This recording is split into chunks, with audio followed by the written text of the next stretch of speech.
check and make sure that that worked. Because I think it worked.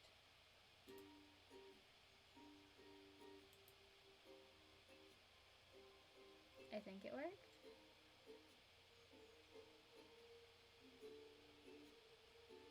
I had to go, I'm sorry.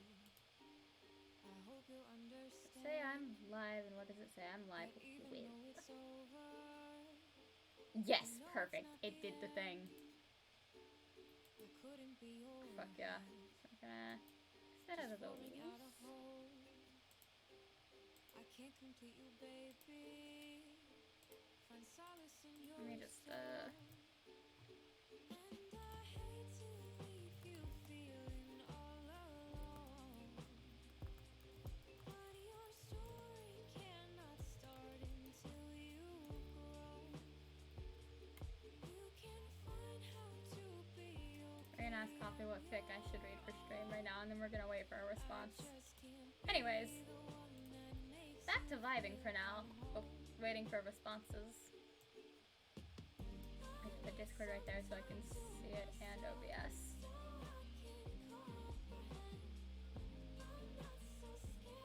Back onto the people food topic. Yes, this is a very interesting topic.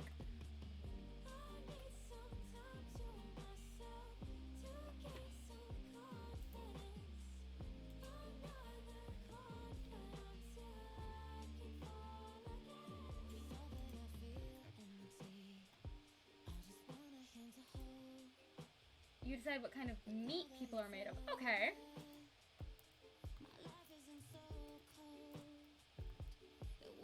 Based on personality.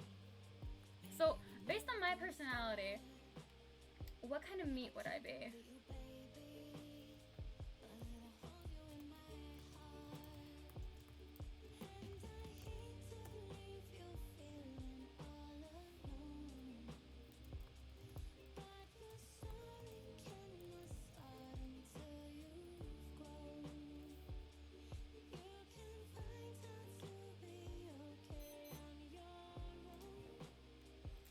Yeah, gremlin vibes, so lizardy meat? Okay. Can I give you tag ideas?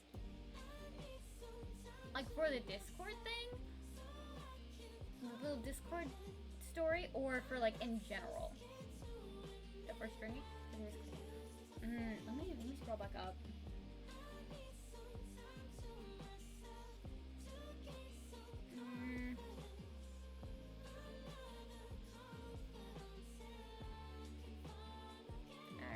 Alright.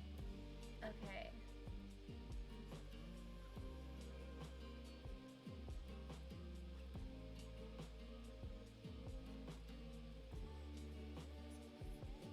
Definitely main character needs a break. Definitely, sad. Like, sad. Hi, Shabby!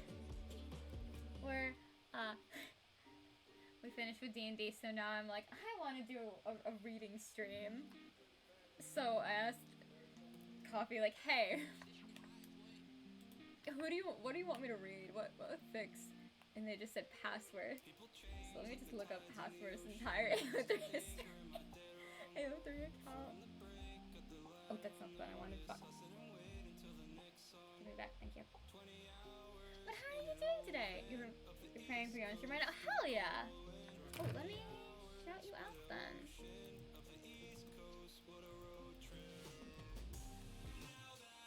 Also, I started playing the Fates mobile game because you said that was the easiest to get into. I love it so far. It's so fun. Like, work was really dead, so I was just like playing it all day. Like, dude, that's so fun. I thought it was just like a regular like light novel game. No, it actually has a really cool combat system. Like, I don't completely understand it yet, but I really like it so far.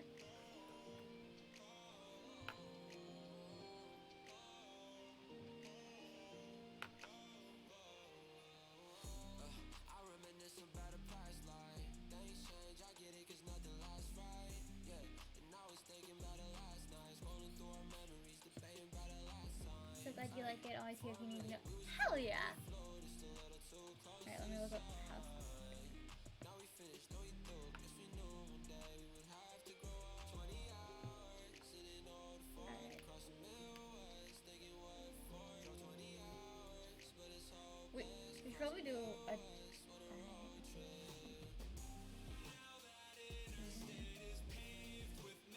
genuinely love input. I'm in Kansas. Hell yeah. I was gonna text you earlier, but my phone was like, you can do one thing at a time. My brain was also like, you can do one thing at a time, and I was like, alright, bet. One thing only. I do love your info dumps, though. They're so fun to, like, read. By the way, you sound very calming. Thanks. It's really sweet.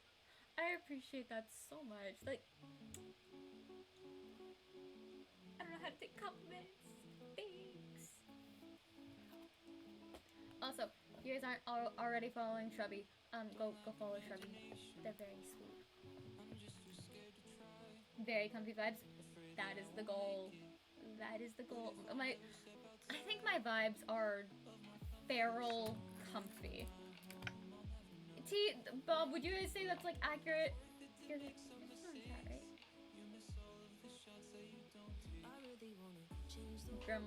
Gremlin comfy.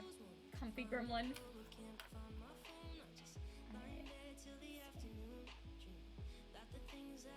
You're out for one shot. Okay.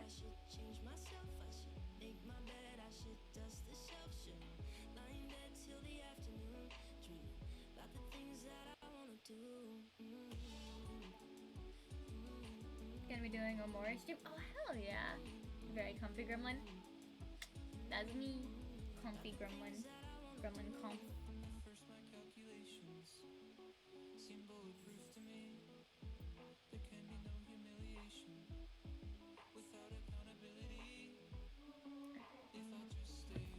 Okay, so we can either do Strangers in the Cold, because that one's really good,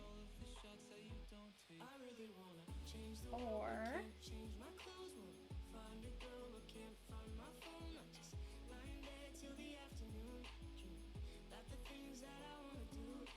I'm 1 minute away from me deciding you're my streams. We can be stream siblings. We can be stream siblings. We can be stream siblings. That'd be really fun. I'm just gonna ask Coffee which work.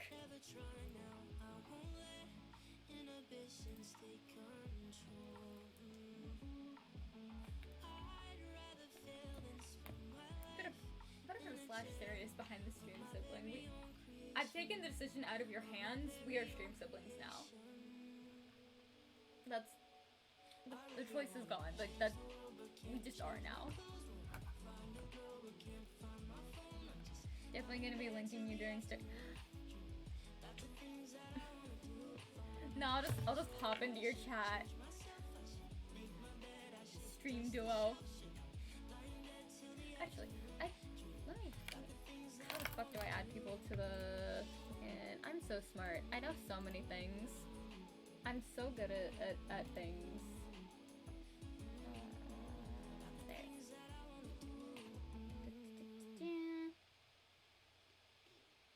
Go.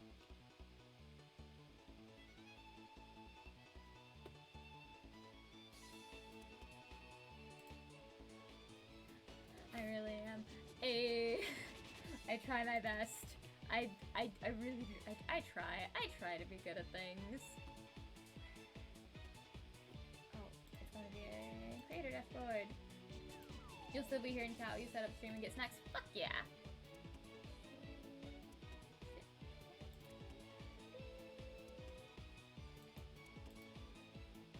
I will do it when I'm not live, but I'm going to add you into the auto host.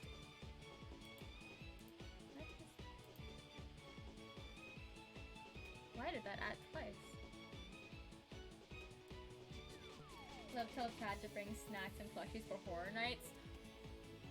I could make one of the scary ones. Does that even have any scarier stories?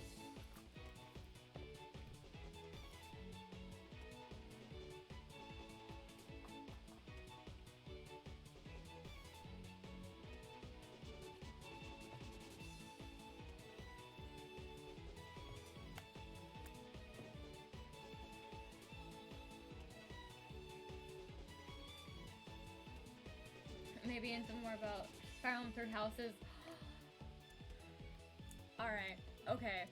Fire Emblem Three Houses. Let's take a pause looking at house stuff. Love it though. Fire Emblem Three Houses, no, dude, okay, so Fire Emblem in general. I was on the fucking waiting list for the mobile game for Fire Emblem. Okay? Fire Emblem Awakening and Fire Emblem Fates were my introductions. To Fire Emblem. So I actually have my DS right here. I can fucking grab it. Where is it? Yeah. I have my DS. I want to figure out how to start with the Wii Fire Emblem games. Oh, so like the ones with Ike in them. The brilliant blazing ones. God, I forget what the names are.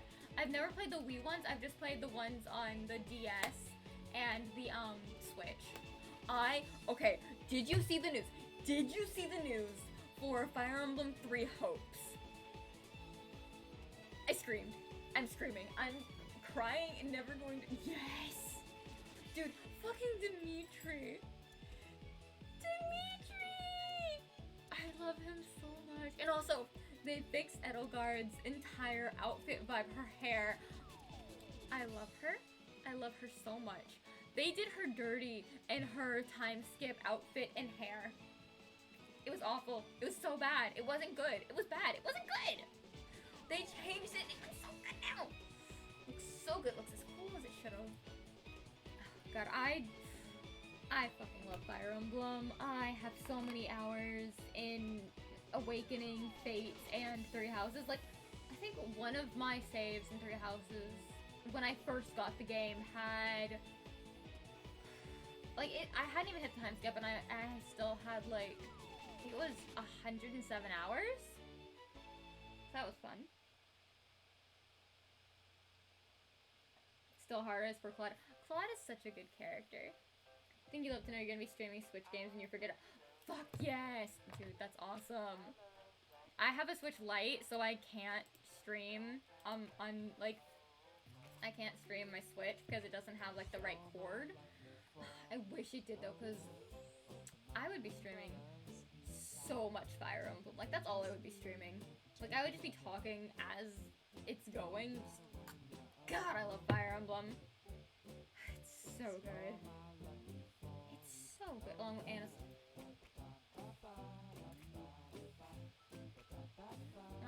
I almost said Animal Crossing. Animal Crossing, New Horizons, and Bendy and the Ink Machine. I've never actually played Bendy and the Ink Machine. I've never actually played technically I've played horror games before. I've played Doki Doki Literature Club, but like, I've never played like action horror games, if that makes sense.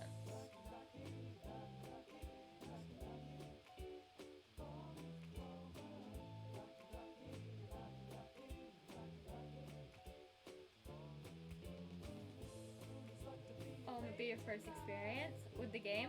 Well, see, I've watched people play Bending the Ink Machine and stuff. I've just never played it myself. Because I'm a wimp. No, wait, I have played Amnesia.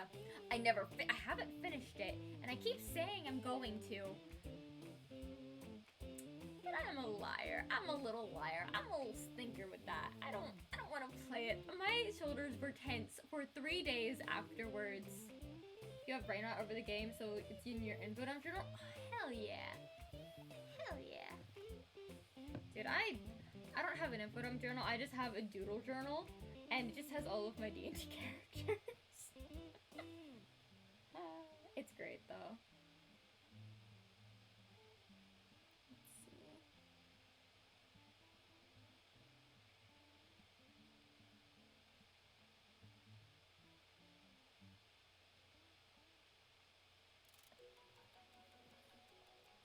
Looking in more works for passwords. Oh, that looks good.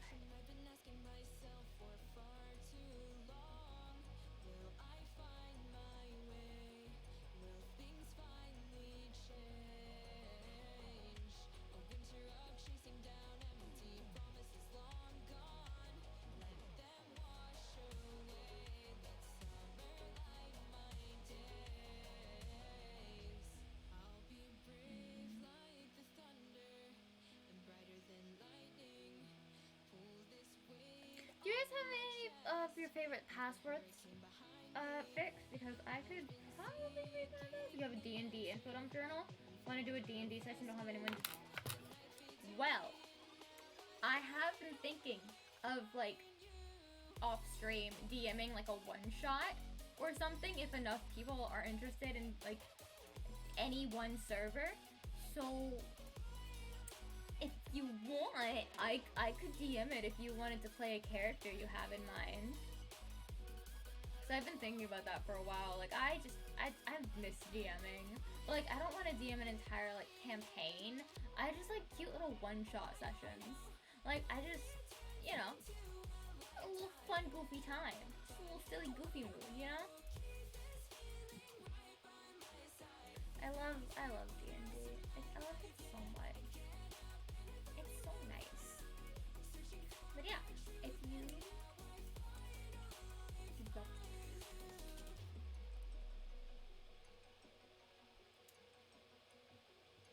we can both, because I know I mentioned it in Coffee Server a while back, wanting to do like a D&D session, and I got some response, like reaction, like little posts to it, but like no one ever said, admittedly, like, yes, I want to do this. Your friends IRL and you played for a bit with your characters based on our hyperfixations. That's the fucking best, dude. Literally all of my characters for D&D are just like, idea, a concept. Let's break it down to the bare bones and go from there. Like Tourmaline from my Strahd session was supposed to be very different. They were supposed to be very different. I love how they're turning out though. They're so cool. But also on the hunt for the victory. Oh, that is 14 chapters. I've already got it.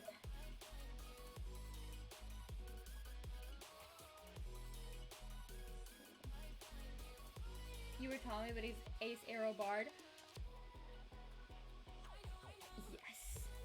Arrow Ace Tommy, character Tommy, is one of my favorite headcanons. He's oblivious. He knows nothing. He's just like, ah, yes. Aesthetically, women. Any other way? Absolutely not. No. Fuck that. Absolutely. Like, that's honestly a mood.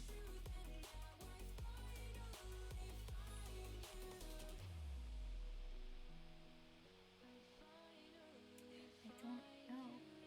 Which one of all the passwords things are so good. And I'm just like,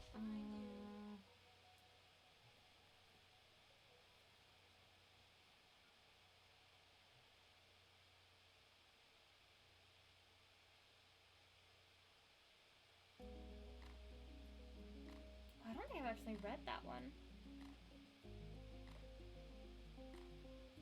Tommy, I like woman.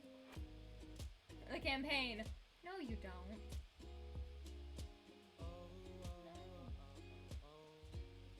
I also love how I'm not even a face teacher. My hair just... No face for you. None. No face. No face. No face for you.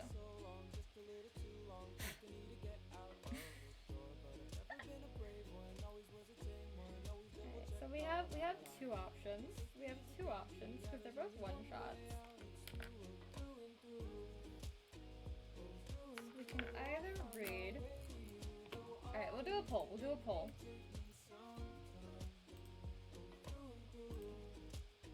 Okay. Which fic?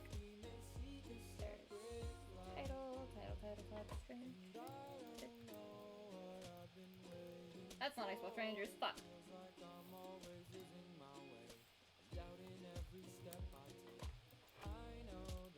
Or, where's the other one?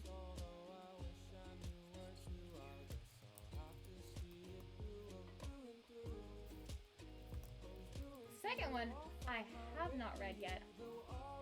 Because I think I accidentally overlooked it. So we're gonna get that. Yeah. You were talking about a D&D campaign? Sure.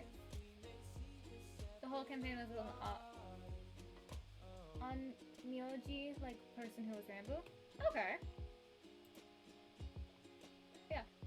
Vote in the chat poll which one you guys want me to read, because I'm indecisive as hell, and they're both good. Honestly, any of Passworth's things are just great. They're just good. But yeah, a D&D campaign for like an off-stream D&D like session or something, like a little one-shot thing. Small summaries? Yeah, okay, I can read the summaries. So, for Strangers in the Cold, it's a little excerpt. Phil standing up and collecting his satchel from the table, Wilbur and Techno moving together in sync to wait by the front door. Then they're out of the door and Tommy is alone. Takes him a while to steady himself before he's getting up from the chair and heading to his bedroom. He's been very careful with his habit. It's meant to be a pick-me-up for him. Just something to let him sink into reverie while the world moves on around him. That's for Strangers in the Cold. And The Dead of Tears is the summary on the website. You know, it's Tommy is only 6 when his mother passes away, leaving him to be immediately sent to the capital of the Kraft family. In the Kraft house, its occupants are wary towards him for his weak constitution. Yet Phil Kraft's favor for him, coupled with his own educated background, help Tommy keep his head up in the aristocratic family. It is in Phil Kraft's court where he meets the heir apparent to the Kraft house. Oh shit! Hi, Elle. Hello, Elle. Hi. Hi, guys. We're reading fanfiction. We're voting which one to read right now, and I'm reading the summaries. How are y'all doing? Let me give you a shout out. It's 2 of Passworth's work because I asked Coffee and they're like, hey, read some of Passworth's, and I'm just like, sure, okay. Also, the on-Myoji are people from Kyoto Japan who can summon yokai under their control. Oh, that's fucking cool, man. Yeah, let me start over the summary. Tommy is only 6 when his mother passes away, leaving him to be immediately sent to the capital, to the Kraft family. In the Kraft house, its occupants are wary towards him for his weak constitution, yet Phil Kraft's favor for him, coupled with his own educated background, help Tommy keep his head up in the aristocratic family. It is in Phil Kraft's court where he meets the heir apparent to the Kraft house. Their eyes meet from across the room, and Tommy immediately knows why they... Oh, fuck. My phone died. Really knows why they say that Wilbur Kraft was born with a piece of luminescent jade in his mouth. Yet his life is turned around when Rambo is recommended by the Emperor to enter their mansion. Working on an animatic, so you're gonna lurk? Alright! Have a good time with your animatic. Yeah. So that's The Dead of Tears, and then the Strangers in the Cold one. You forgot people don't hyperfixate on yokai and their history. I haven't hyperfixated, but I did read a couple of manga that have it like heavily featured, and they're all really cool. And then again, it's redacted animatic, so it'll be worth the time. Copy! Hello! We're still figuring out which one to read. I have the poll still up. We're either gonna read Strangers in the Cold or A Dead of Tears. And I don't know which one, because I haven't read A Dead of Tears before, but I have read Strangers in the Cold. You finished your essay? Fuck yeah! Can we all get a pog in chat for Coffee finishing her essay? Proud of you. You did so fucking good. Oh yeah, it's like midterms. You're writing a yokai theme, do you? Fuck yeah! And hello. Also, I need to do a thing. There's... Oh, fuck. Control C. Okay, so I thought I did this before, but I don't think I did. There you go. Hog. Thank you. You're a VIP. Big hearts. But yeah, currently the vote is Strangers in the Cold 6 and A Dead of Tears 0. So, this is fun. Got like 6+ books for reference. Hell yeah. Okay, so Strangers in the Cold has won the poll. Gotta go sleep, but have the sleepiest, loveliest fic reader ever. Yeah. And I'll probably edit this and put it up on YouTube like I did the last one. Bye. streams. Whatever. Bye, Coffee. Alright, so we're gonna read Strangers in the Cold. Alright. We are going to turn the music down so it's just barely in the background.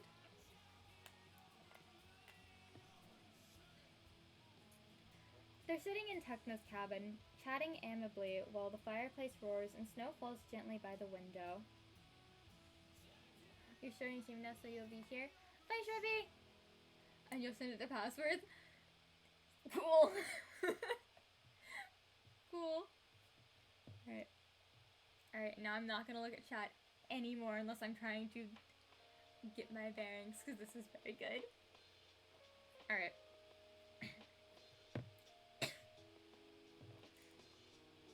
They're sitting in Techno's cabin, chatting amicably while the fireplace roars and snow falls gently.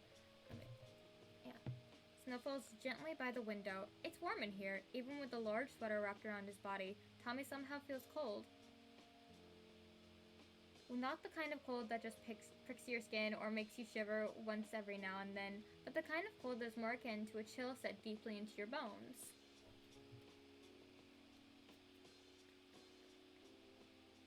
His stomach twists itself into knots while he tries to remind himself that he doesn't care, doesn't want to know about their affairs as his family ignores him.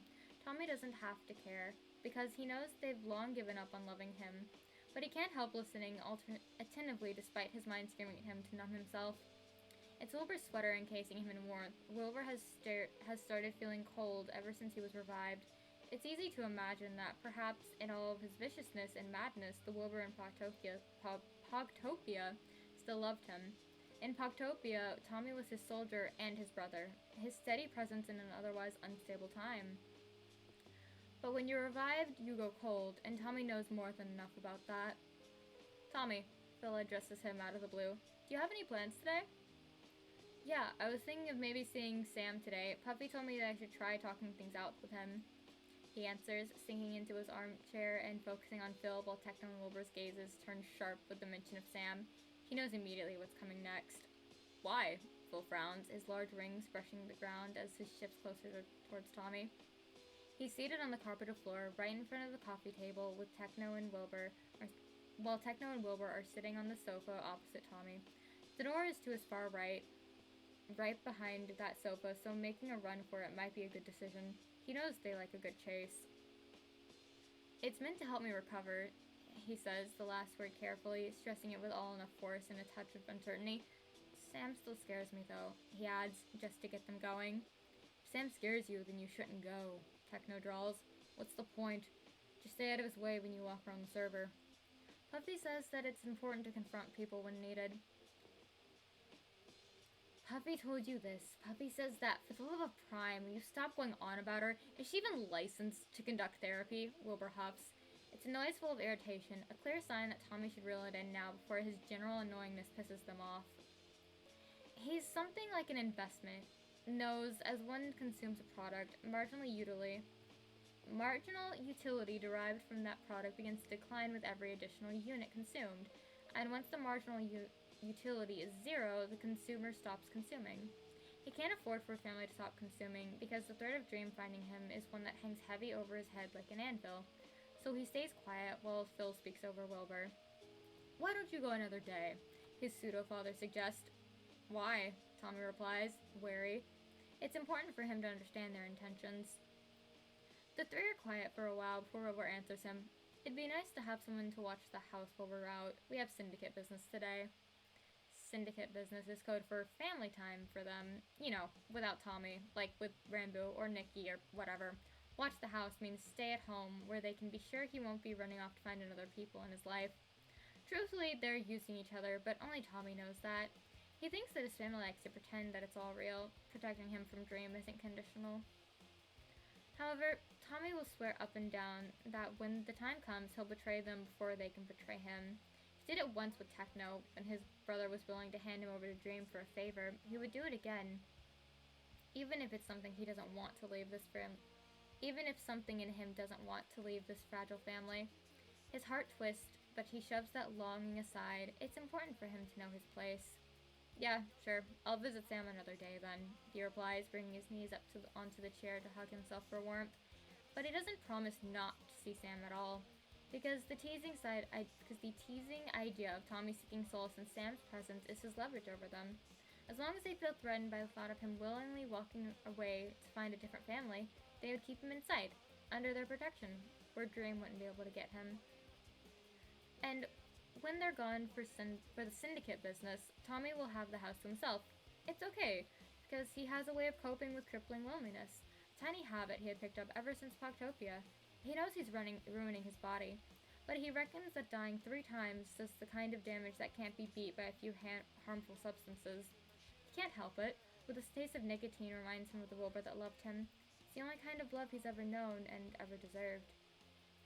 Puffy and Sam have shown him a different kind of love, the same type that Tubbo and he used to have, the same type that he has betrayed time and time again. And they're leaving again, Phil standing up and collecting his satchel from the table, Wilbur and Techno moving together in sync to wait by the front door. Then they're out of the door and Tommy is alone. It takes him a while to steady himself before he's getting up from the chair heading to his bedroom. He's been very careful with his habit. It's meant to be a pick-me-up for him. It's something to let him sink into a reverie while the world moves on around him.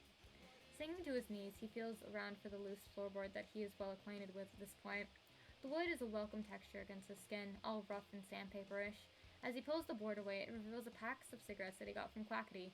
He told the other men that they were for Wilbur, and that had quickly shut Quackity up. The letter is always on him. It's Wilbur's, with his brother's initials scratched on the side. W.S. The little carving always makes him smile, until it's swiftly wiped away when his mind tells him that his brother is long gone, lost from the moment he had the sword. Lost from the moment he had that sword. The little carving always makes him smile, until it is swiftly swiped away.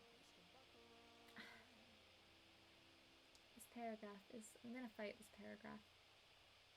The little carving always makes him smile until it is swiftly wiped away when his mind tells him that his brother is long gone, lost from the moment he had the sword slicing through his stomach. Flipping the paper lid off the pack, he pulls out a stick and flicks the lighter on. The flame glows in the dim bedroom, accompanying warmth that could temporarily ease the chill in Tommy's heart. Outside the cabin is a snowstorm, typical of the tundra's climate. He pushes the window open and in comes winter, snowflakes and glacial breeze. The fire burns on as Tommy lights the cigarette. The smoke that enters his lungs is a reprieve from how numb he's been feeling. He only smokes when he's stressed, and even though something in him is screaming to cut the habit, no one is stopping him from relapsing whenever he starts. Closing his eyes, he drifts into his head and lets the placid feeling rest in his chest. He doesn't notice the shuffling of footsteps through thick layers of snow that seem beating closer and closer, the shadow looming over him in a heavy presence.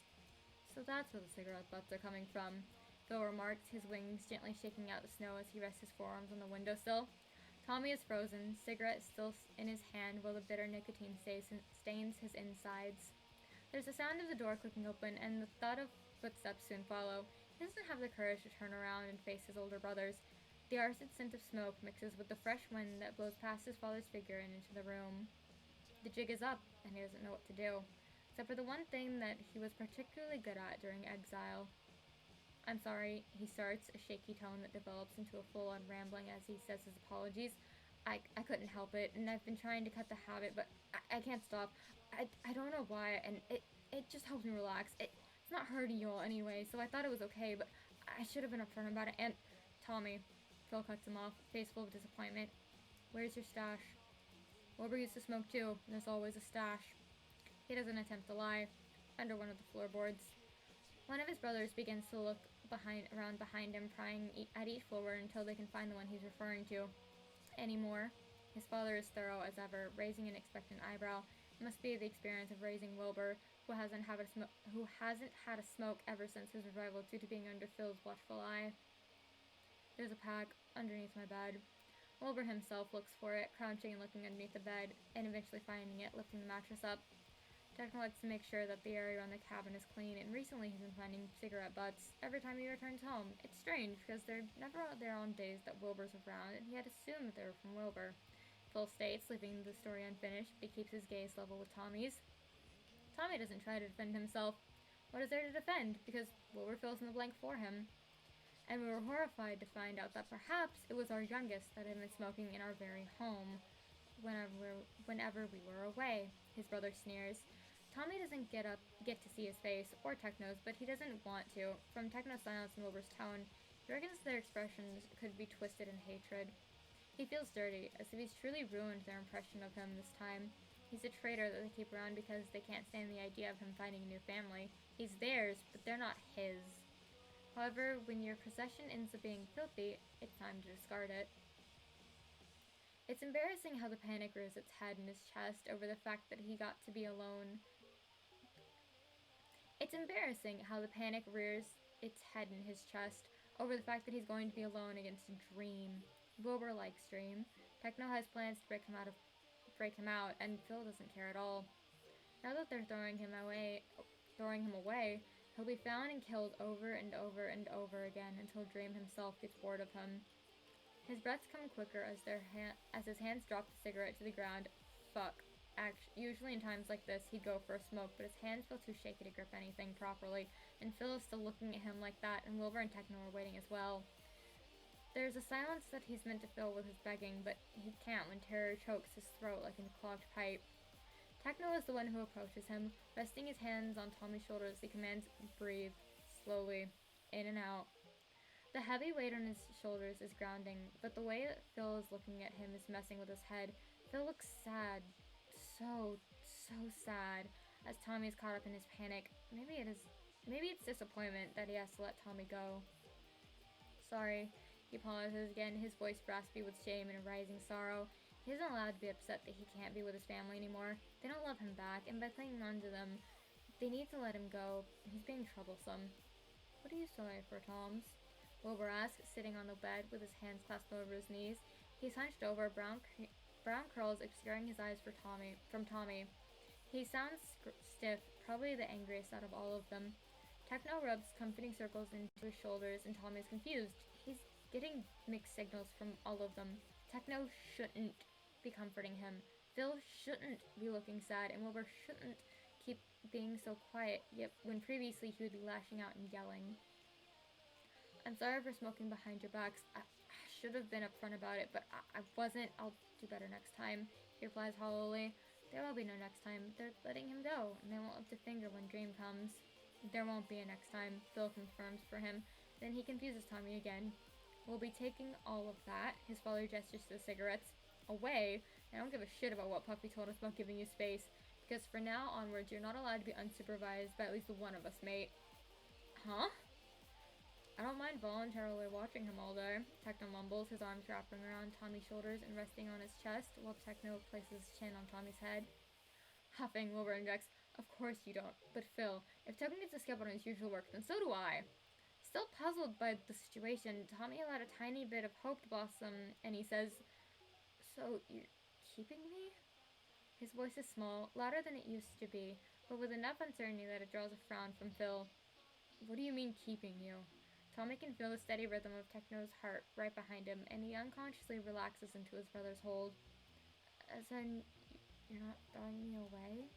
His voice is even quieter, humiliatingly shaky as his courage wavers. The surprise on Phil's face is even more frustrating. Why are they so shocked? As if they didn't view him as an object to be passed around.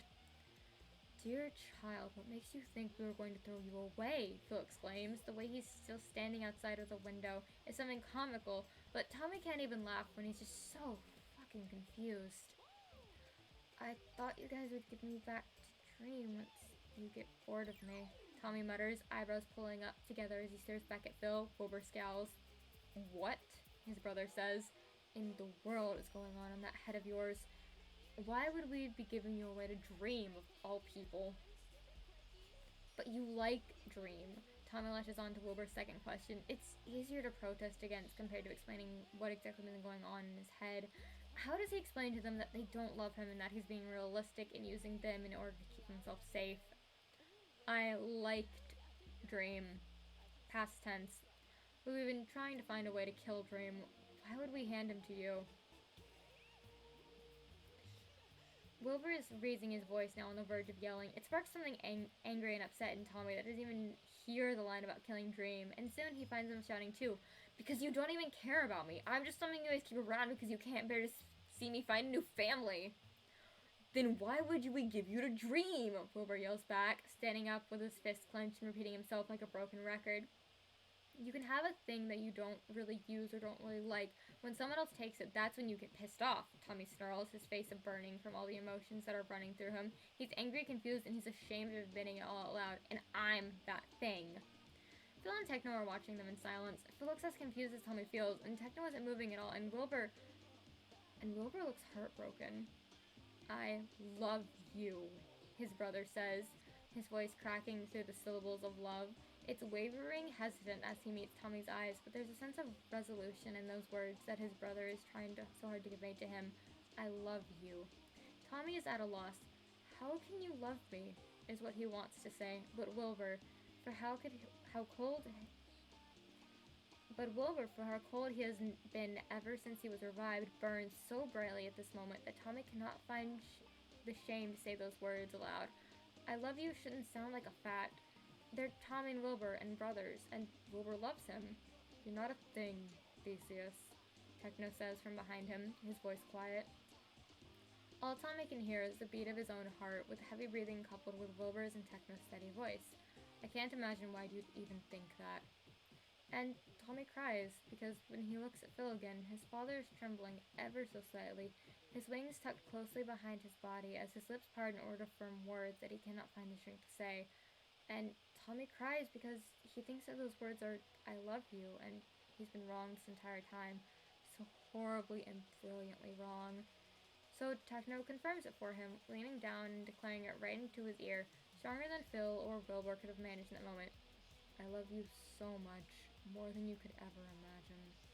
With tears wetting his face, he turns and sobs into Techno's chest. His heart is soaring, far above his yearning to be loved like he was promised long ago, and far beyond his limit for that love.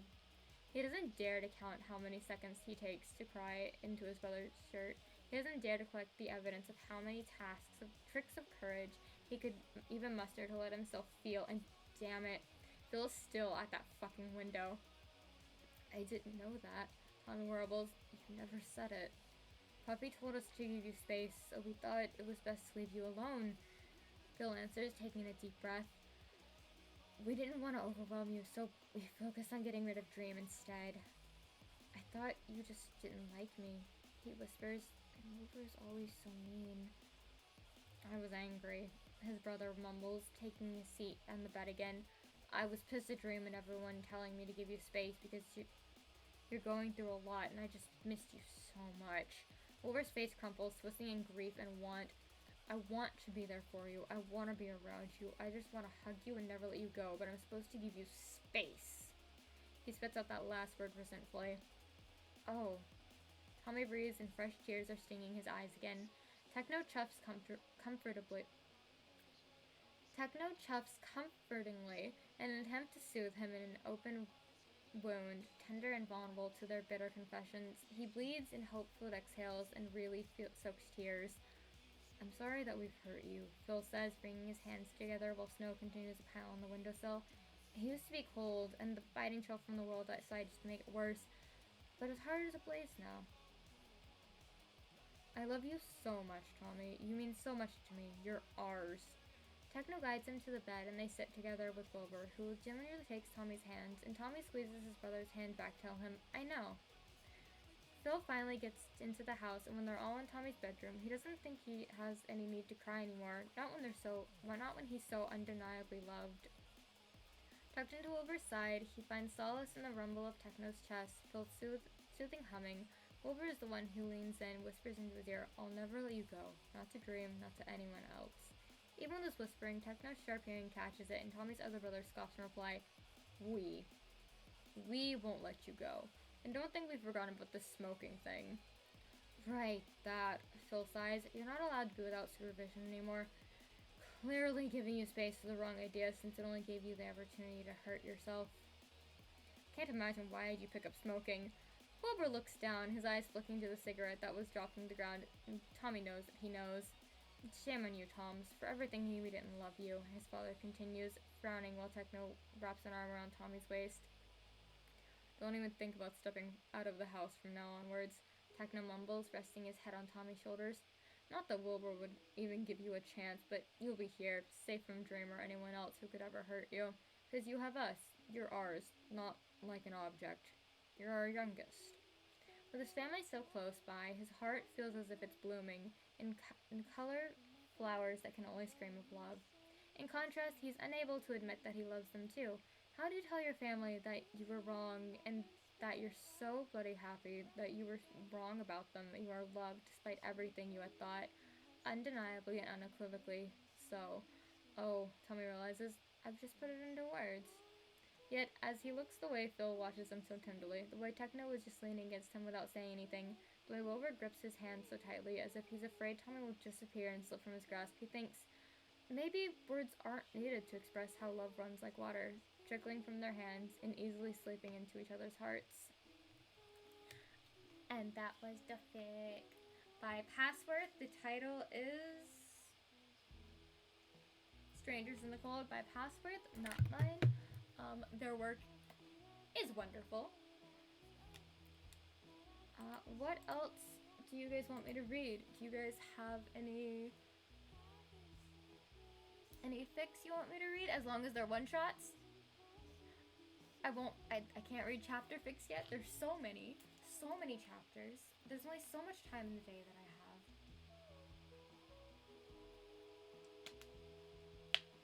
Also, hi Fire Gang, how are you doing today?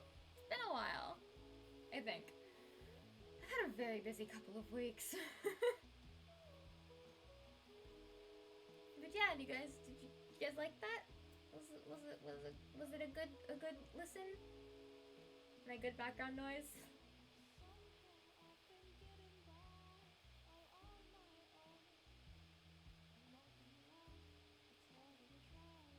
Very hell yeah.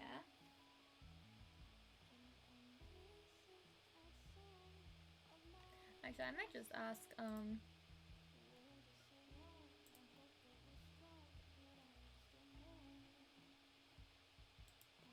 it was just lovely. Thanks.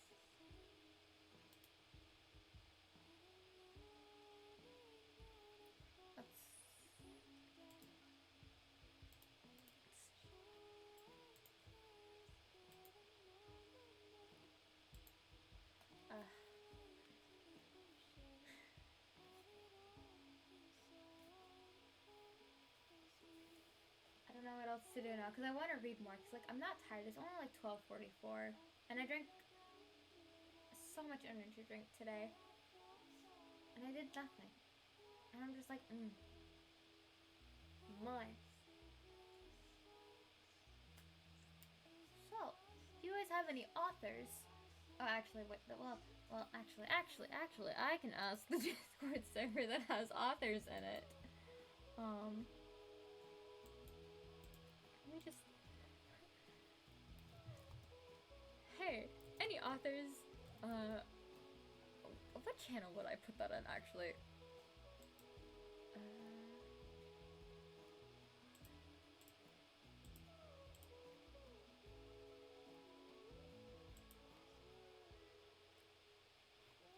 I don't know.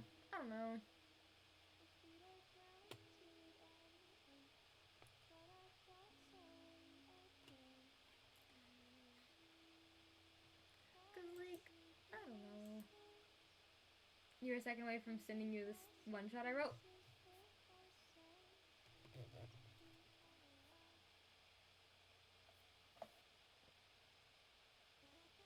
I'm making grabby hands and intensely looking at that message now. Give, please give. Can I, please have, please? I would very much like, yes. Send it. Sorry, I'm very excited. I love reading people's works, and I was reading your Kool-Aid is the Kirby Tommy. That's so fucking cute. Yes. And then yes, accept.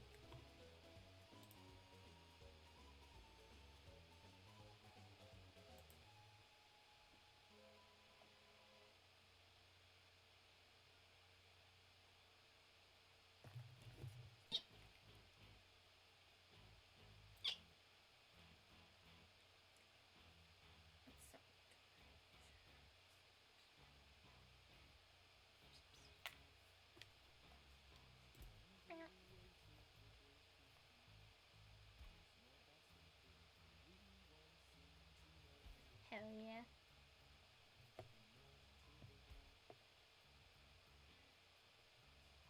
Let me just.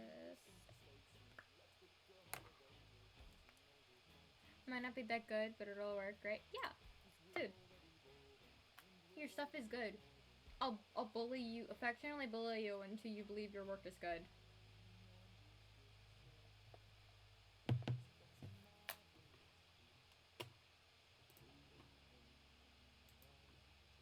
I just like reading people's works because like I'm not that good at writing, but I can read. I have that going for me. All right. Summary. So canon sucks. So here I come with fluff one shots and AUs. The one that's in his dad boy Halo fic will tell me, oh, that's so cute. I love that. All right. Bad jumped down from the small staircase with a woven basket of chocolate chip muffins in one arm and a bag of regeneration potions in the other, slightly letting his bat-like wings spread so he doesn't crash at the bottom of the stairs. His pure white eyes scanned the room until he saw the boy he was looking for. Tommy in it, crouched in front of a furnace with some bandages sitting beside him as the smell of blood filled the air slowly. His eyes widened before closing them, shaking his head before a small smile came across his face. The demon floated softly towards the boy before sitting beside him on the ground, placing the muffins in bag down next to him. Dad? What the hell are you doing here? It's dangerous and Tommy panicked, looking at his friend of a demon before looking around for the other two residents in the ravine. I don't think I've ever read Bad Boy Halo's voice before. Am I gonna do a voice for him? Nah. It was nothing I couldn't handle. Just some assholes trying to steal from my wait. Oh, I read that backwards. That was kind of high pitch. Alright, let me start over because I brain switched names for a second. So we're gonna start that over. Reset. Properly this time. Bad jumped down from the ravine staircase with a woven basket of chocolate chip muffins in one arm and a bag of regeneration potions in the other, slightly letting his bat-like wings spread so he doesn't crash at the bottom of the stairs. His pure white eyes scanned the room until he saw the boy he was looking for. Tommy in it crouched in front of a furnace with some bandages sitting beside him as the smell of blood filled the air slowly. His eyes widened before closing them, shaking his head before a small smile came across his face. The demon floated softly towards the boy before sitting beside him on the ground, placing the muffins and bag down next to him. Bad? What the hell are you doing here? It's dangerous and Tommy panicked, looking at his friend of a demon before looking around for the other two residents of the ravine. I was told by Skeppy that those two are quite busy talking in the nether, Tommy, the demon said with a smile before gently grabbing the boy's arm. His eyes softened at the wound there, an axe wound still bleeding shown. That looks terrible. What happened to you? Thad asked with a worried tone in his voice. It was nothing I couldn't handle, just some assholes trying to steal from the garden. He muttered the last part softly, looking away as Bad sighed softly. The demon snapped his fingers as a soft red mist lifted up from the bandages from the ground, the soft melody of Malahai echoing out from around the two. The demon's pointed ears perked up slightly as Tommy started to hum the tune of music disc, leaning back into the stone behind him. I appreciate you looking after the garden, Toms, but not at the risk of your safety. Please, Tommy, the demon said, looking at the boy as he turned his attention away from the man. He sighed softly, tightly wrapping the bandages before bringing out one of his muffins. Here! I brought you some more potions for you to use next time. You can always tell Wilbur that you had a secret brewing stand. Tommy smiled at his suggestion, deciding to lean on Bad before taking the muffin. Thanks, man. You're like a dad to me. You know that, right? He asked, looking at the man as he smiled down at him. You know, I never got a chance to really learn to be the kid. I was the big boss of a place called Business Bay, and they were the fucking best. Almost no one could beat us with our tricks. Bad nodded as he took out one of his own muffins, biting into the top as he listened to the boy talk about the bay and their adventures. He noticed that it was getting later by the time Tommy finished, the fond smile on his face as he brought out what looked like the remnants of a business suit flag. Bad? Will I ever get to see home again? One for me, where I can stay with those that care for me? Tommy asked in a small tone, staring at the flag as Bad's eyes softened at the question. Because it seems like every time I think I find a home, it gets fucking taken away from me. I don't think that's how it'll be, Tommy. Sometimes things can't be in our control. It can be anyone's control. It can't be anyone's control, really. But that's just how things have been, so no one can get too strong. Bad answered, wrapping an arm around the younger boy's shoulder before smiling at him. If you really want a home, you know the Badlands will always welcome you there. Even if I cause problems. Of course, that's what family does, after all. Even when we make mistakes and have to deal with the after effects of it, family stays together. Sure, we might have fought against each other, but what's important is that you remember that family is different for everyone. Half the time, it's never the blood-related ones that fail in the end. Bad said, looking down for a second, then see Tommy had fallen asleep during his talk. His eyes softened at the sleeping boy, snapping his fingers as the red mist lifted up the bag and baskets before picking up the boy himself. His eyes snapped to see a moth landing on top of the basket, letting out a small chuckle, seeing the creature down there before turning to look at the sleeping boy. The demon started to hum Melody's tone while walking towards Tommy's bed down there in the ravine. Bad placed the blonde boy looking down on the bed before softly tucking him in, moving some of his bangs to the side. Good night, Tommy.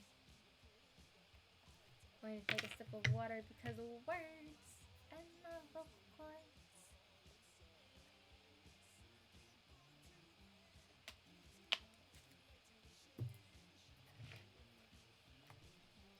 Bad's wings snapped shut as he landed behind the blonde boy as he gripped L'Manberg's destroyed flag in his hands, Tommy staring at the crater that remains from Dream and Techno's attack. The demon's eyes softened as he walked up to stand beside the smaller boy, holding his cape to cover Tommy from the weather. You'll get a cold if you stay out here in the rain, Tommy, he said in a soft tone, the blonde boy glancing up at the demon in front of him. Bad, I lost everything, Tommy said, looking back down at the crater. The demon looked at the boy, and as he noticed wrapped up injuries from the recent battle, gripping the flag as he brought it closer to him. Techno hates me. Uber's dead, and Philza was never there for me. I was Uber's friend to him. Tommy, I'm so sorry you had to deal with such a situation, he said softly, snapping his fingers to let his cape hover over the two of them before wrapping his arms around the kid. I'm so sorry the servers failed you this badly, especially with people you saw as family. Sorry if it's not the best, you just had heavy brain one day and Dad Boy Haley when this formed. That's valid. It's pretty good. I like it. The boy looked away softly at the apology, but he leaned into the hug before wrapping his arms around the demon. Bad smiled softly at the action, glancing towards the crater with a sense of hatred for the adults on the server, especially Dream and the Sleepy Boys. He looked towards the boy before gently stepping back from him, placing his hands on his shoulders. Tommy, come with me to the Badlands. You shouldn't be alone right now, and I already told you during Parktopia and your exile. But Dream, I'm not scared of Dream. In fact, he's certainly more scared of me, Bad said with a bit of pride, looking down at the boy before brushing his blonde bangs out of the way. I know you might not trust anyone at this moment, but please, Tommy, trust me. Tommy hesitated before nodding, an attempt at a smile on his face, while Bad smiled softly. The demon glanced over at the other side of the crater, a small smirk growing now on his face as he caught blood-red eyes staring them down. He gently turned the kid around to walk away while keeping eye contact with the piglin hybrid across the hole that was L'Manberg. Come on, Tommy, let's go home. Yeah, Big Man, let's go home. Oh, I got a Discord ping. What was that? Nope. It's not a real ping. Bad smiled happily as he watched from beside his husband as Tommy jumped on Sapnap's back. The two younger boys letting out laughs while the older of them ran around. blonde boy held on tightly with a bright smile on his face while they ran around the front of their mansion. It had been a few months since Tommy was brought in by Bad, only a month after his official adoption in the Halo family. The demon leaned on Skeppy's shoulder, looking at the man's smile on his face before bringing his attention back to their son. Faster, Sappy Nappy! Tommy yelled out, a bright laugh coming right afterwards while Snapchat followed suit with his own. Bad? Yes, Skeppy? Don't tell the kids, but I'm happy we adopted Toms. Skeppy said, looking away from the two while Bad smiled at his words. The demon kissed his cheek before standing up, watching as his husband's face brightened at the affection. I'm happy too. This house doesn't feel so cold anymore, Bad admitted, looking at the two as Sapnap carried Tommy in his bag. I'm so sure this place will stay. Are you sure? Positive. And that was written by the beautiful Shrubby Moon, who is in chat. Love them lots. Slash P. We're all good vibes. Alright.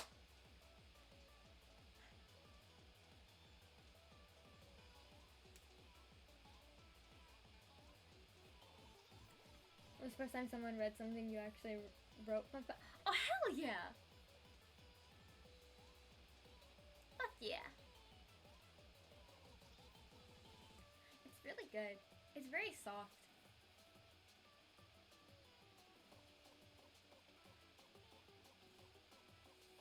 I love soft fics.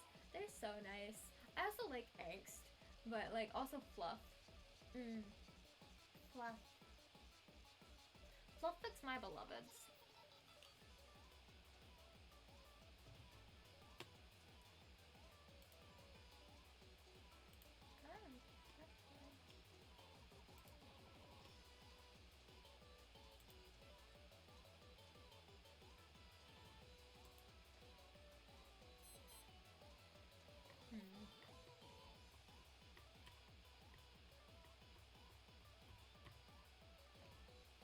What would you guys say if I read like 2 chapters of Jekyll and Hyde before ending stream?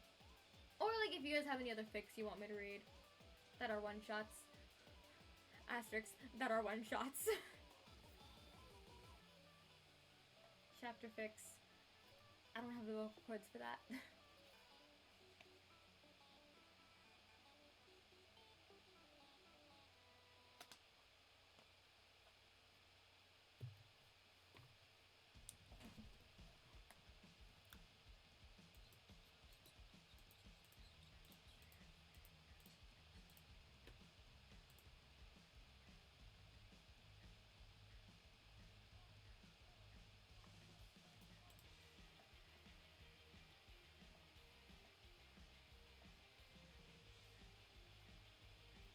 The day you come in here and learn you're reading another of your fics is the day you melt and will proceed to cling to me on Discord.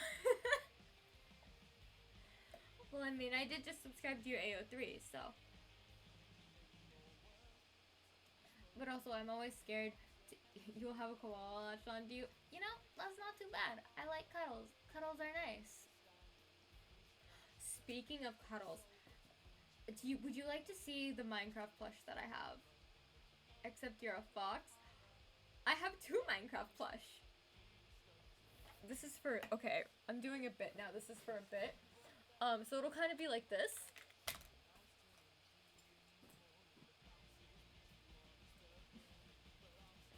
Do I have a Minecraft fox plush? Yes. So it'll be like this.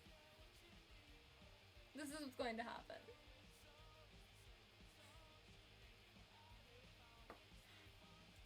Actually, this lovely boy named Foxy Glamrock Glamrock Fox.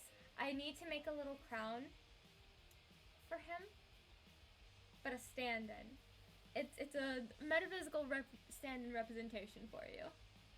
I also have a creeper plush. This is still on the other side of my fucking room. Let me just. Oh shit. Did I scroll over my bed to grab that? Yes. You gonna stream Security Breach one day? Hell yeah. I can't do any FNAF games because they're entirely too expensive, and I don't care. Oh, my headphones got unplugged. That's what happened. Fuck. There we go. They're back in. Love to see it. But I also got a creepypasta. Her name is Larceny.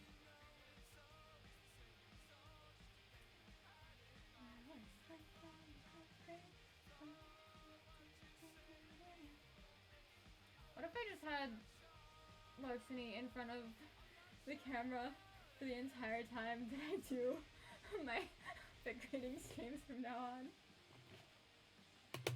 You've named your newest dino plush after me! After me! After me!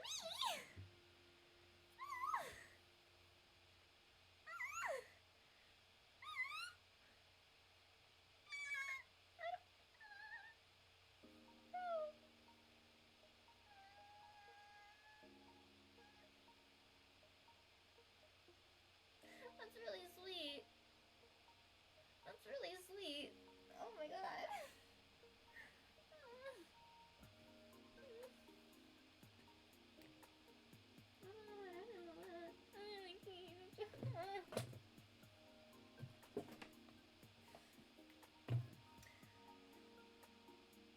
I don't know how to handle that. It's so... Yeah, you broke streamer. Broke streamer. That's so sweet.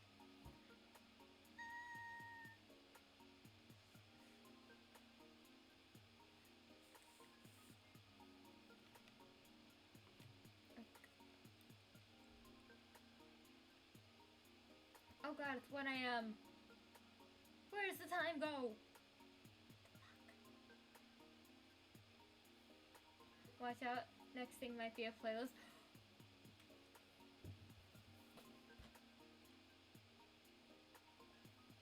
Where did you post it? Also, I love how it zooms in on Jace. Just, my beloved boy.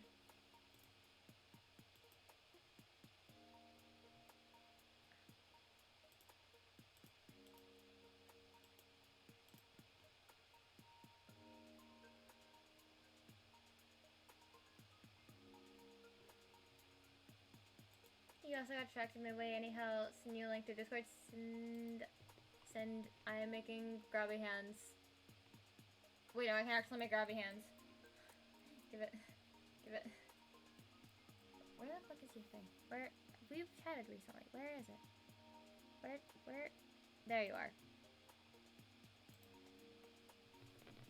You still streaming, by the way? Just showing. Ow. Actually, I have your stream pulled up. Not even gonna lie. I don't have the audio on for it, but I do have it pulled up.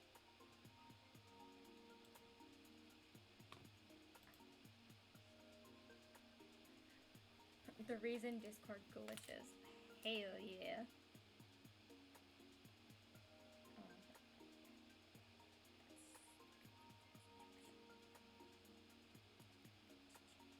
Give. Yes. Alright. So this is the reason Discord glitches. Discord was damned from the start. After all, how large can someone's stream be? Once a child was born, and Discord was their name. They had dreams. Big dreams. Dreams of holding great servers, of being something big. They dreamed and dreamed and dreamed until they could dream no more. Eventually, these dreams started to seep into reality, making Discord days colorful and full of joy. They were happy.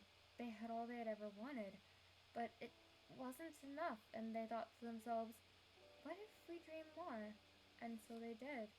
The more they dreamed, the more their dreams seeped into out into their reality. Discord was happy. For a while, of course, but this was what they wanted after all. Why did it hurt? Why does it leave them tired and unable to rest? Were they not enough for their dream? Had they failed somewhere? They asked themselves these questions every hour, every day, until they started to seep into their dreams and, consequently, to their reality. At first, it was the small things, one or two accounts glitch or time slipping by maybe a bit faster, but eventually they aren't so small. Several accounts start failing, hours trying to get back up. They know what is causing their problems. They know, but they don't want to believe it. Their dreams brought them happiness. How could they also bring them such suffering and despair? How could the very thing that brought discord, comfort, and purpose hurt them? And so they kept dreaming. They dreamed and dreamed and dreamed till they could deny no more. They knew, and they couldn't bring themselves to admit it. They could not dream anymore. They could not sleep anymore. For if they did, there would be no going back. Hey T, what the fuck? Like, slash positive. But hey, what the fuck?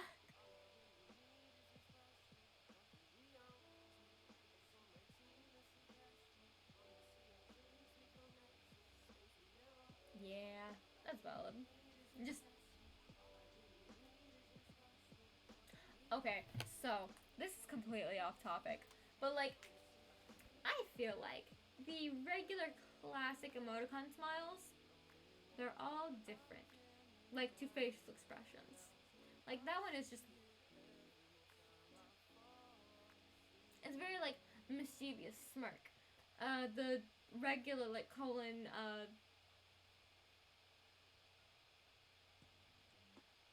what is parenthesis?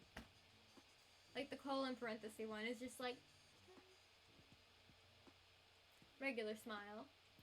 And then, the one that's, like, here. This one is, like, mischievous. That's that one, right? Like just a little happy, like, hell yeah, kind of smile. And then, you know, the three face is like, it's a little like the bracket face, but it's more like mischievous. It's like, it's more like a smirk, a little smirky smirk. The Holy Trinity. Ah, I've been cursed. Going to Marson.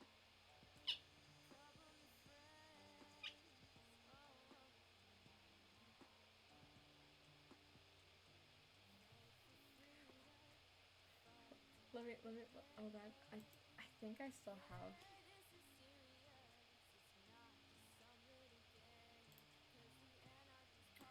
Could say,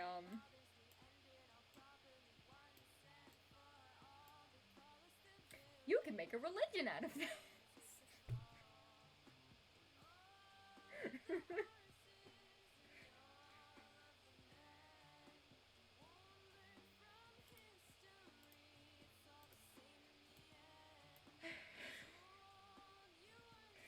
So, I used to have a theme going before I found the theme for my channel, and this was everywhere on it. Yeah. Make a religion out of this.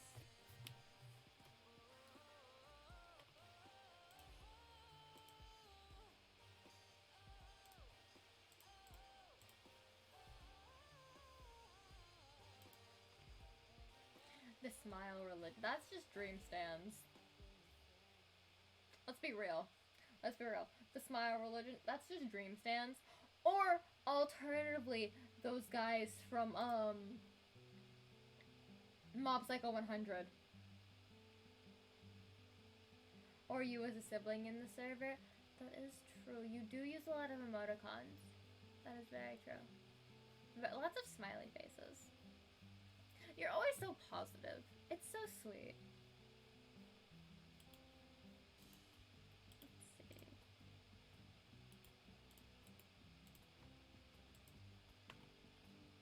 I feel like bothering people. But also, I do realize it's 1 a.m., so I can't bother people. because you follow Kirby's example. Kirby. Okay, speaking of Kirby, I also love the Kirby games. I know nothing about the lore. I just think he's a neat little dude. Like, I have, let's see, let me grab my game case. There we go. Let's see. I have, where the fuck are my Kirby games? No, those are all Fire Emblem. Those are all Fire Emblems. Where did I put that fucking thing?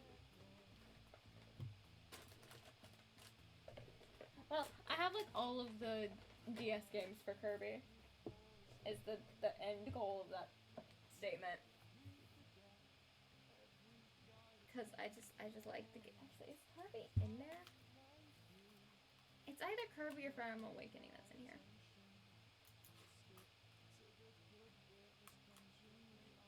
It's Kirby! It's Kirby Triple Deluxe.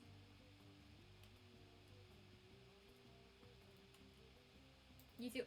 Hell yeah. We could be Kirby buddies. We could be Kirby buddies.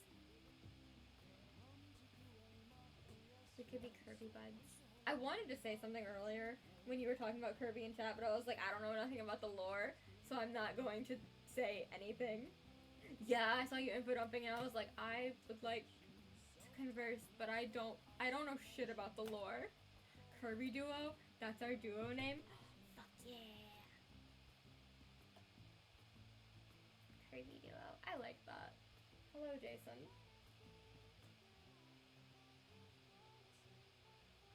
He's adjusting. Hello, sir.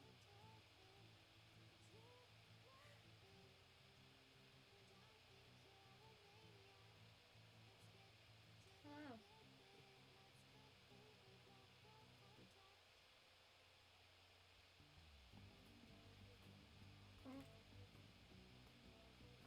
Welcome back, Bob. How you doing?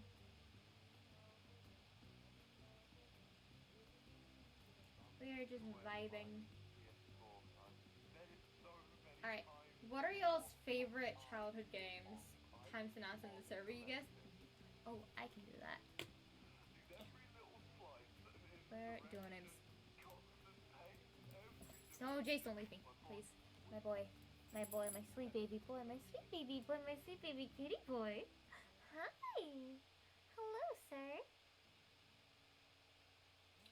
I love my sweet baby kitty boy. Skylanders favorite childhood game? Ooh. I think I played that like twice at a friend's house. My favorite childhood game is Candyland.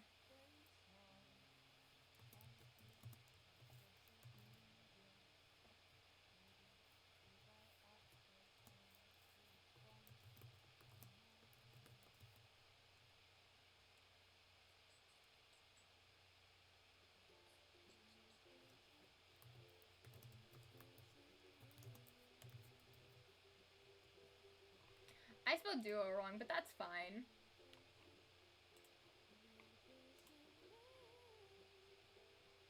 Skylanders and Legend of Zelda. I have most of the Legend of Zelda DS games. I've never finished any of them. I'm very bad at them. Like really bad at them. Like bad at them. Awesome. You're actually pretty good at it? Hell yeah! Proud of you.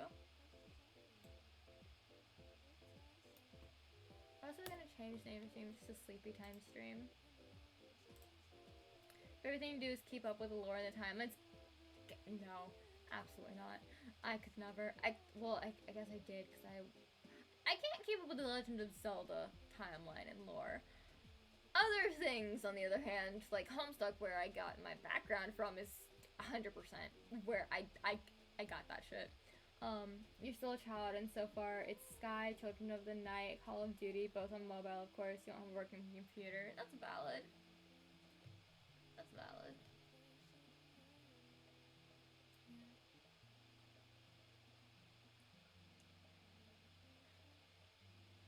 Honestly, games are so fun. I'm so glad people have so much access to them nowadays.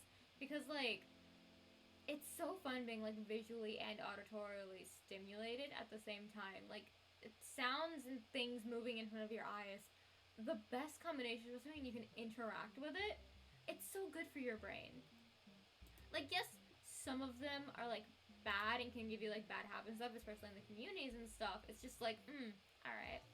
You also like Minecraft quite a lot. That fucking reminds me, I have things to do in Minecraft. Oh god, I have one brain cell, guys. Do I want to do Minecraft right now?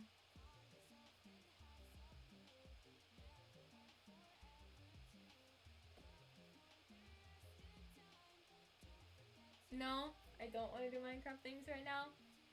You're right. Hold on, I accidentally fucking yeeted the boy. Actually, you go sleep now? Alright. Good night. Have a good night's sleep. I will see you if you're here tomorrow. Tomorrow is redacted at 7:30 p.m. Central Standard Time. But first, no, wait, no, what are you doing? No, maybe don't do that. Bob, please, maybe don't.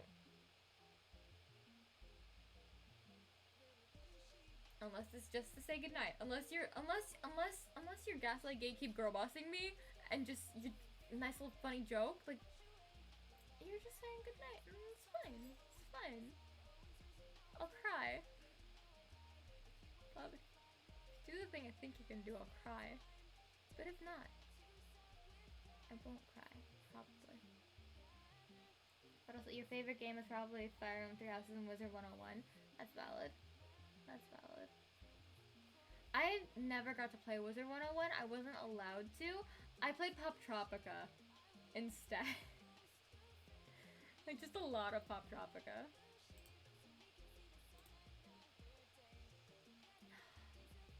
Oh, Shrub, that's the cutest little thing! I love that.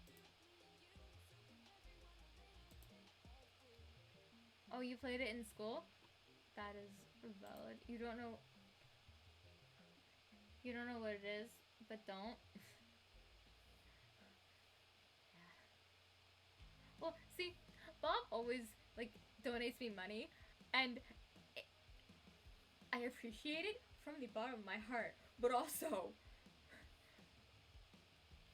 Bob, you've given me like $60 already, like in total. Like that's so much. Like you get how that's a lot, right? Cause like gift giving is one of my languages, so whenever I receive any kind of gifts, I'm just like overwhelmed. Which maybe streaming was not like the avenue for me since I am like this. But like also just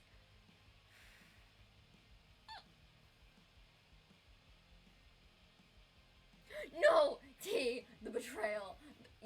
T, you have bro trade me? This is a bro trail of the highest order. I will have to go to the bro council with this, unfortunately. Also, this is why you're happy you haven't reached the ability to get money. You will. You'll get there. And then I can give you subs like I do all my friends. Don't crash your Kirby Duo's other half. Yeah, don't make me clash, please. Please don't make me clash. I'll cry. I mean, I won't actually cry because I don't like crying. It's not fun, so I just don't. But I will freak out a little bit. I will have a little bitty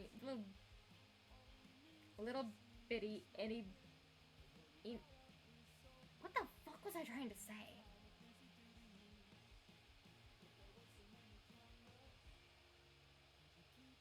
You cried once on stream and that's because you're clingy.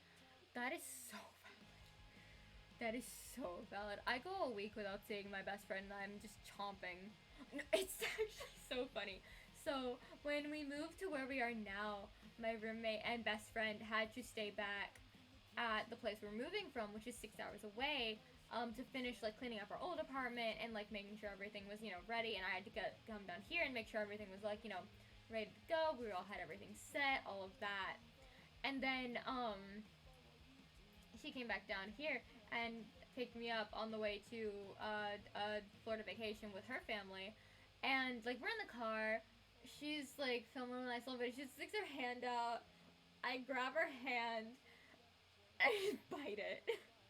Like just yes, my best friend's hand.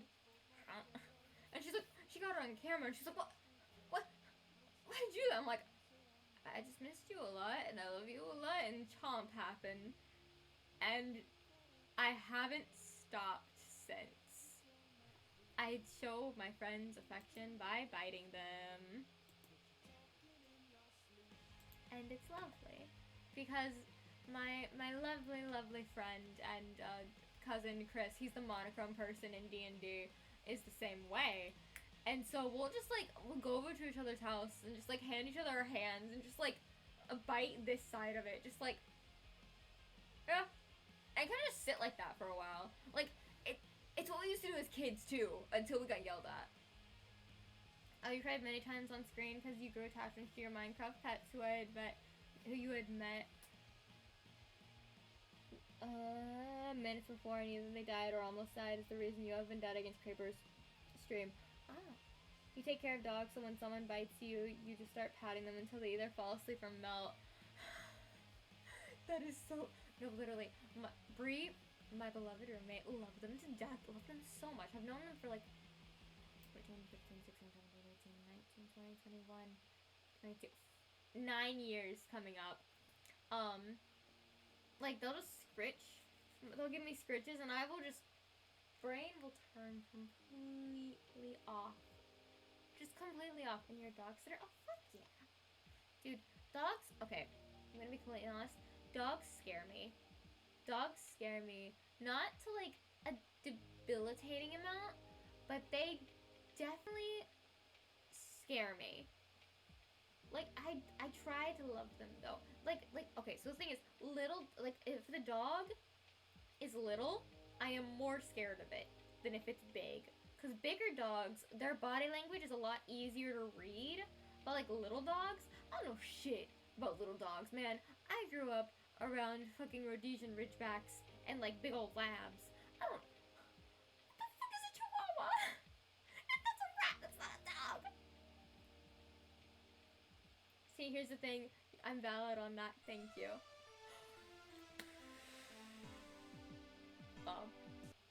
Bob the Bob 64 donated $20. I go sleep now. Dot. But Bob. first. Bob.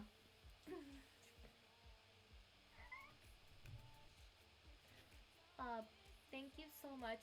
But also, please, you gotta stop. You're so hard.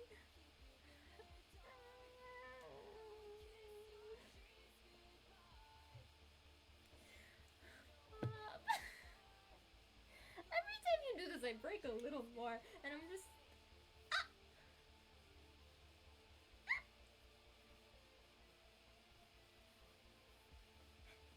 And also, what about pitbulls? Pitbulls are nice. Pitbulls are sweet. Pitbulls are babies. They're very good.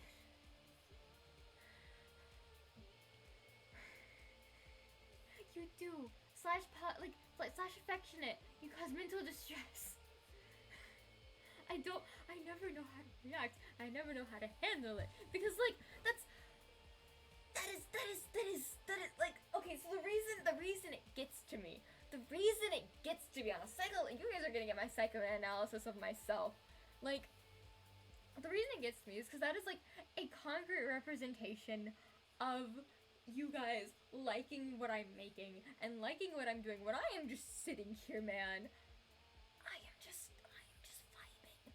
I am just, actually, you know what?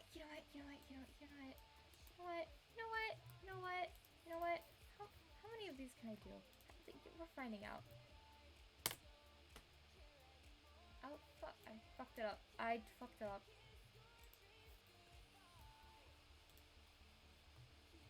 Here you go. Even me.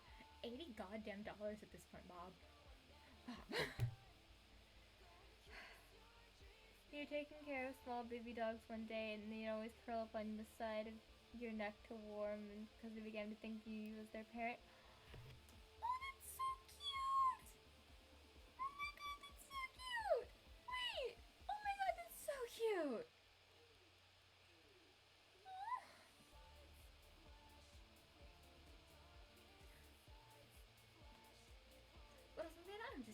cute. Their names are Mario and Peach. Aww, that's cute. This is what it's like to be chaotic god. Yeah.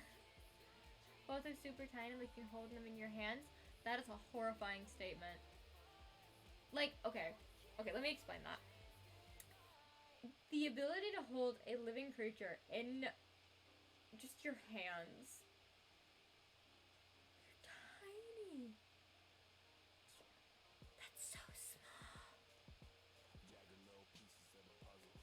You'll help whether or not it causes mental.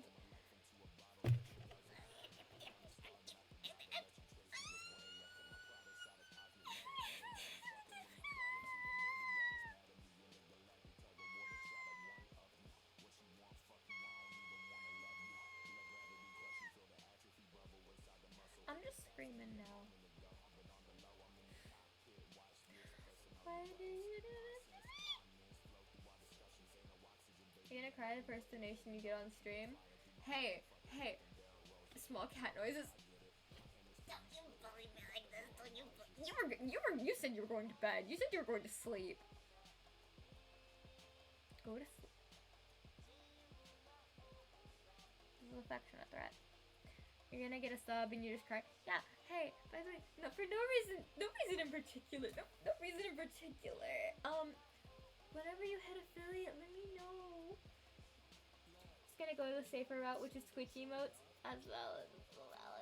But it's too funny now you can't sleep. What if I read you a bedtime story? What if I read you like a fuck, do I actually have a children's book with me? Fuck. Wait, I might. You will? You will? Fuck yeah. Okay, what if... Hi, Jason. Hello, Jace. Hello, my sweet baby boy. Oh, you can do some info dumping on your stream? Yee! Yeah, go for it. Well, like, you can do whatever you want on your stream. Like, go for it. For some sleepy bedtime. Yeah. Let's see. Let's do the thing where we can, cause I had stream pulled up. Unmute this. Pause that. And then...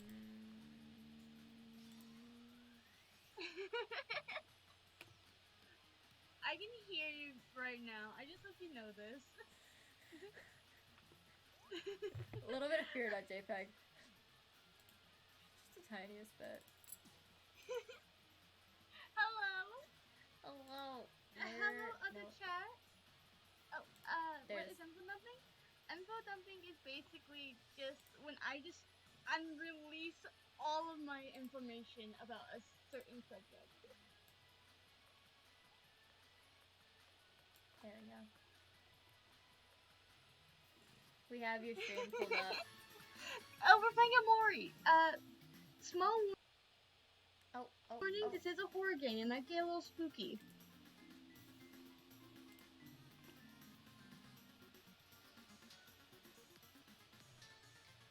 Go for the info dumping. You can say- Please be careful with this game. I was terrified the first time I... Okay, so... I'm thinking we can info dump on Kirby.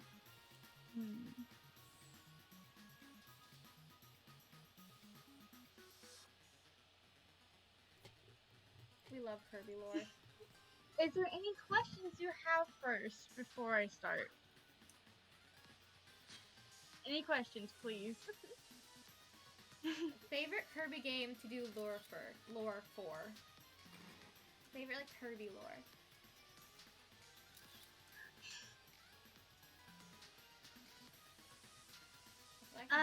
Favorite Kirby game to do lore for? Ooh, I'm thinking Return to Dreamland on the Wii. Because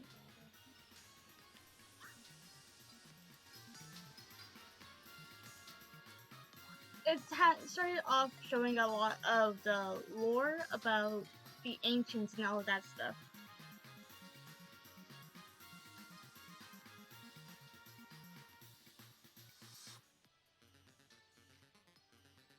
it's actually really interesting once you get more into it because you find out, oh wait, there was another group of people, but I think the one thing I can start off with,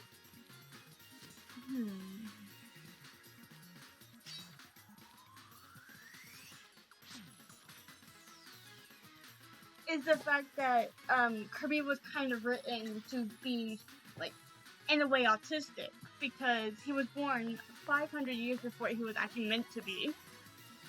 Oh, so he's a dreamy baby. Oh, that's sweet.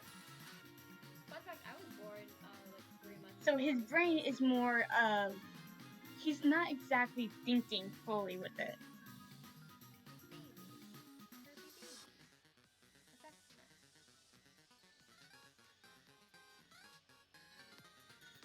He can't think properly, is what I'm basically. What is that? Oh no! He's got attacked by a shark!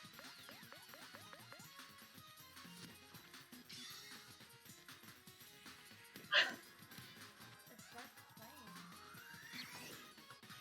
Sorry, that caught me off guard.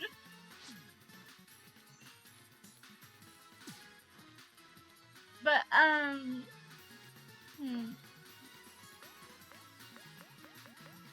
So, here's the one thing that's really, really cool to me about Kirby, is the fact that in the Kirby Return to Dreamland, there is mention of another civilization that got the, sorry, thinking a little bit, had a small buffer.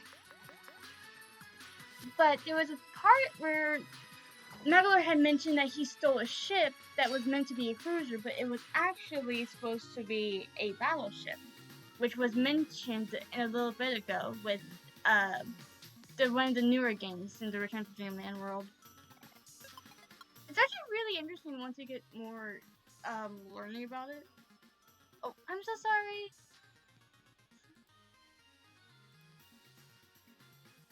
I got it.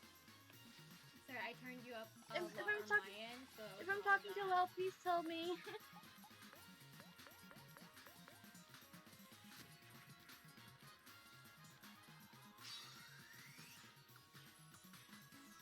Alright, cool. We're good now. It was technical difficulty. My heel nothing returned to with toast. Nothing with levels. Alrighty.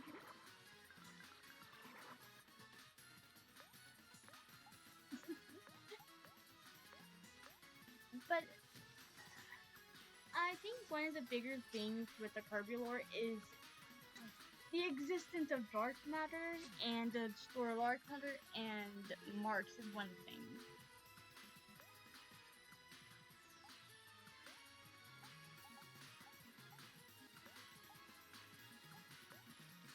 Because all of them have a big like past part of it. Because with the store lore, well, I can't speak fully.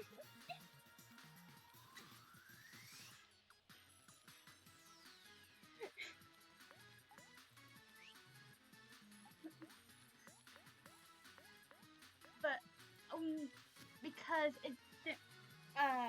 Madeline had mentioned that he had stolen it from another group of people before, which is really interesting to me because it was never mentioned before until now. Okay, that's kind of interesting. New Kirby lore being explored. It was in the just game. recently mentioned in the lore of the games in a way, which is kind of interesting once you think about it because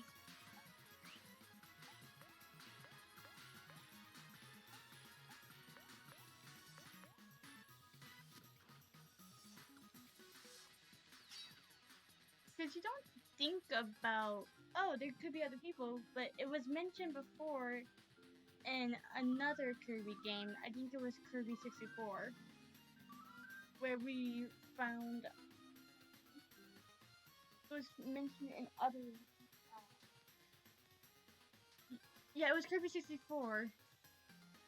We found another group of people, and we were so confused because we didn't expect them to be there.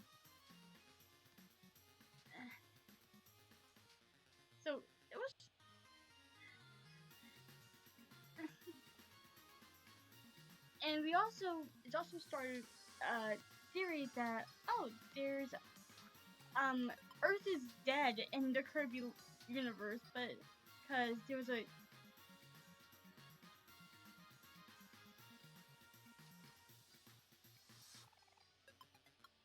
because you don't there was a planet that looked exactly like does it really? Yeah.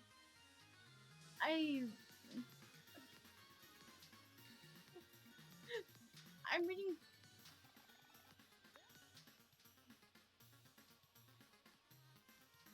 Oh, we can look at. I'm gonna just save it right here for a little bit, and put dump. So if you guys don't mind just staring at the screen with us staring at the moon in the game.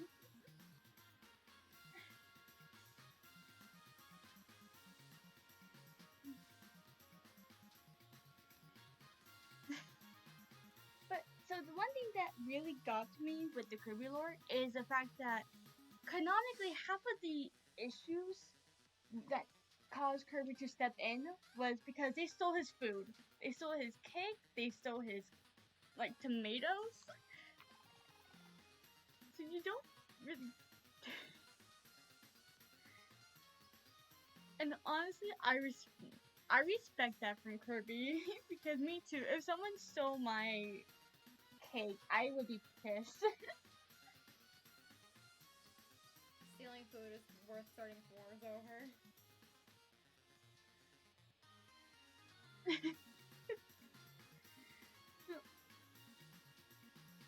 Yeah. And it's actually really interesting because King Dedede, who was the first enemy for Kirby, actually has become more of a friend who sometimes gets his butt kicked by Kirby because he's hungry.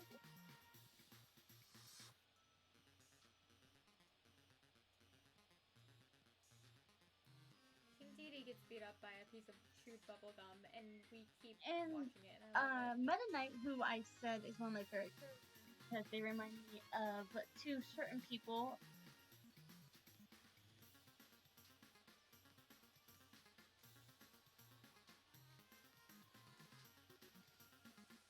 In the server, you should know who they are. Yeet. The siblings.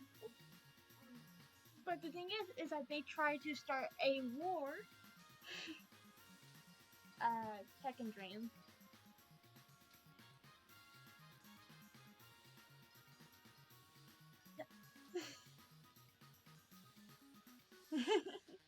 But so Meta Knight has actually tried to start a war with people, started trying to get Planet Popstar under this dictatorship because of the fact that he wanted the people of the planet to stop being so lazy. That's the only reason why he did it. Is that he just wanted them to be like he just wanted them to actually like stand up for themselves. So he had this big plot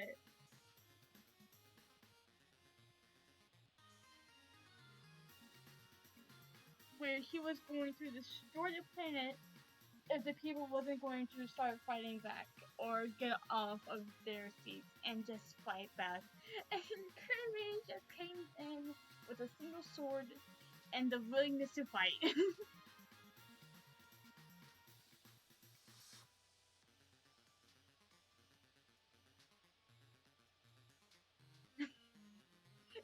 He was tired. He wanted to go to bed. Meta Knight wouldn't let him, so he said no.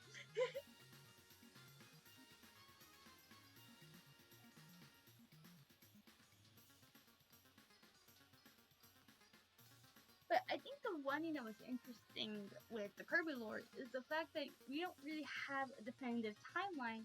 We just know that these sorts of things happen in order because of the game order.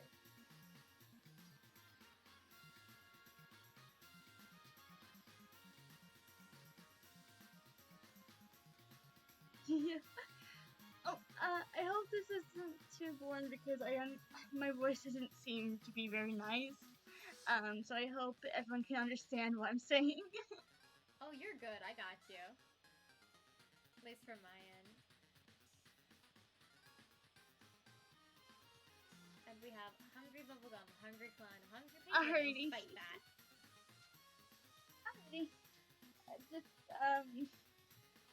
don't really like my voice a lot, so it's. Oh, I'm glad it's. I like info dumping. I'm reading your chat too right now. I have 2 chats opened right now. Oh, hell yeah.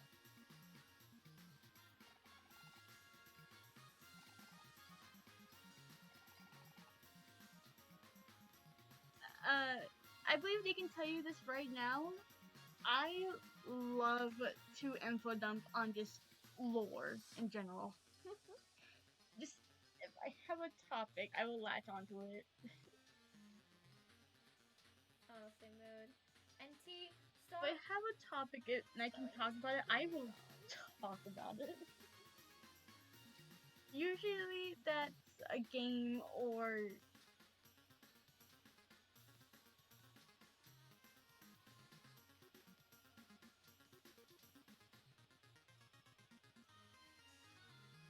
yokai.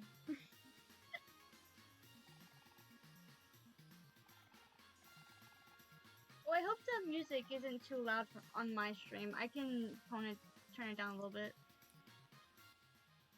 Oh, I think that might be better. audio levels are rough. They're so hard to equalize and everything.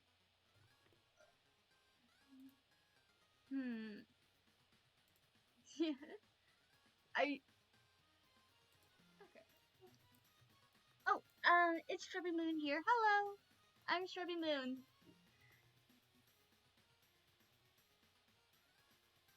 I think I spelled that right. I might have spelled that wrong. I spelled that wrong. It's me. Don't click that link. It's fine. It's fine. There we go. No, fuck. Wait. What the fuck?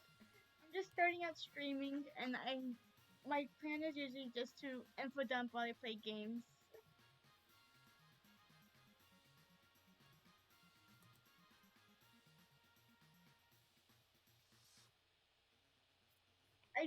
I am part of an SMP though, called the Para SMP, so I was gonna write a little bit on that on AO3 sooner or later.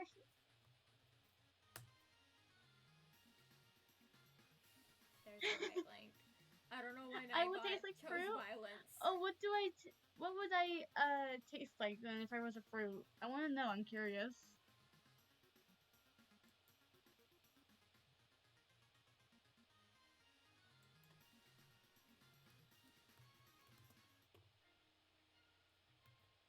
Because people say I smell like strawberry pound cake, so I don't know.